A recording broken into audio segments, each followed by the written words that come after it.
And if people pre-order the course now, they get instant access to your breakdown of Amy Winehouse's Back to Black. What's kind of your memories of the production process on that track with her?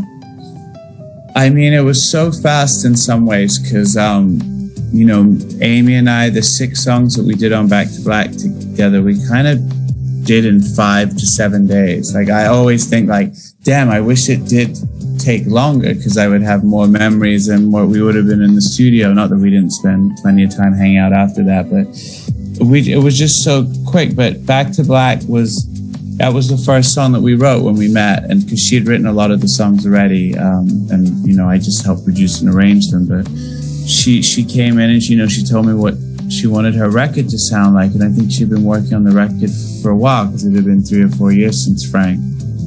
And I remember, even when I was going in with the studio, even though I wasn't a big producer at that time, I was just happy to have like any gig.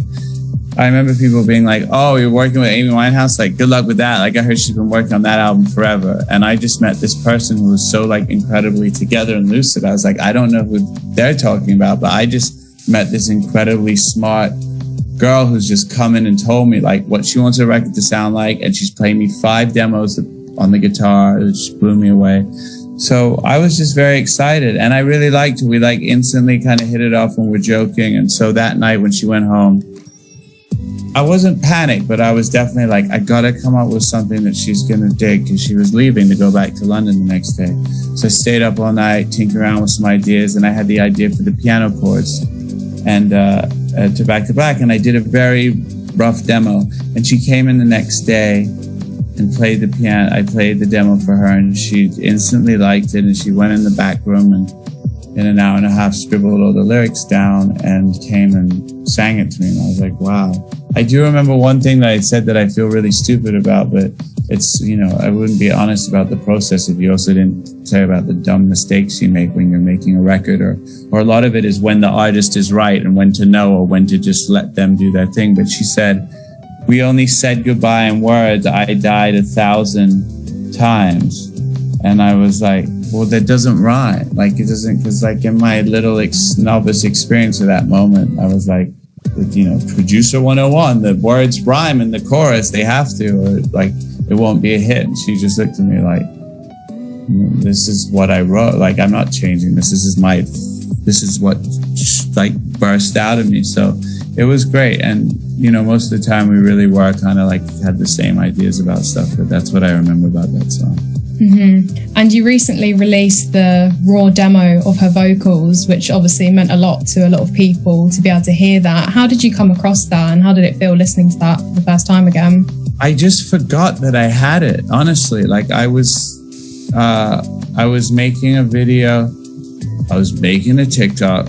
Oh, it just sounds so crazy to say that because I'm so late on TikTok, but basically I was making a TikTok and I was just talking about that song, and I went back to open the demo and I was like, oh my God, this is just like different lyrics, different melodies. And it was just cool. And I just thought, you know, in today's world, like, I mean, hopefully if they want to put out a box set, you know, give it to them or whatever it is. But it just felt like such a cool instant way to like share it with her fans. And I guess, you know, it was nice to do that. And I'm glad I remember that I had it. Are there any other demos that you stumbled across that you might release?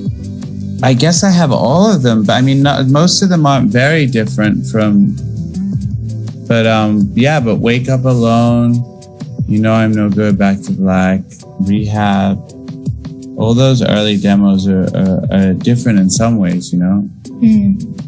And incredibly, we're coming up to the 15-year anniversary of the release of Valerie in October. What does that song mean to you when you look back at it kind of in the bigger picture of your career, and maybe what turning point it was? Yeah, it's really crazy because, you know, Amy and I had finished Back to Black and she had come out to New York and she had never met the musicians from the Dap Kings who had played on their album, because we did all the demos and she had to go back to England, and I think because when her grandmother was sick, and I did all the recording with the band. So she's already seen the CD booklet, and I remember she looked at her credits when it finally came and she called me and she was so excited.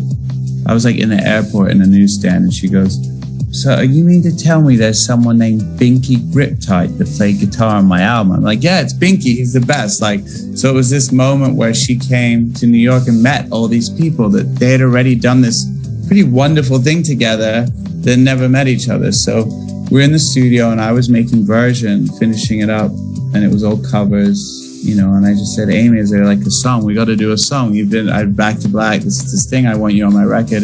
Is there any song that you like? And I was trying to stay in this vein of doing kind of like more modern and indie-ish songs. And she said, well, I like this song by the Zootones. They play at my local called Valerie. And I hadn't heard it, and I listened to it, and it was like, you know, the first time, and I've told Dave McCabe this, I mean, Dave is a brilliant songwriter, but I was like, I didn't really get it at first. It wasn't the kind of music I listened to. It was kind of like, it was this Stonesy, messy stomp. And then Amy, I was just like, okay, cool. And then that was like the genius of Amy, like an artist like that who knows their own sound and what their voice will sound like singing a song so well that, you know, we just wrote out the chart quickly and the band learned it and we did it. And then we did like a slow version that's online as Hidden Treasures. And then as everybody was packing up, I just had this like idea, and I was like, guys, like literally the guitars were in the cases being shut, and I was like, can we just do like a really dumb one that just goes like do like just something stupid. I know you guys hate me. I know you like to play the soul shit, make it complicated and cool. Not complicated, but soulful. I was like, I know this seems a little obvious. And then that was it, and we played it, and you know, the other one was probably a little more deeper and thinking it might even be the one that Amy liked more, but the, you know, the one that we ended up doing was also great because it had this dancey beat that everybody really responded to.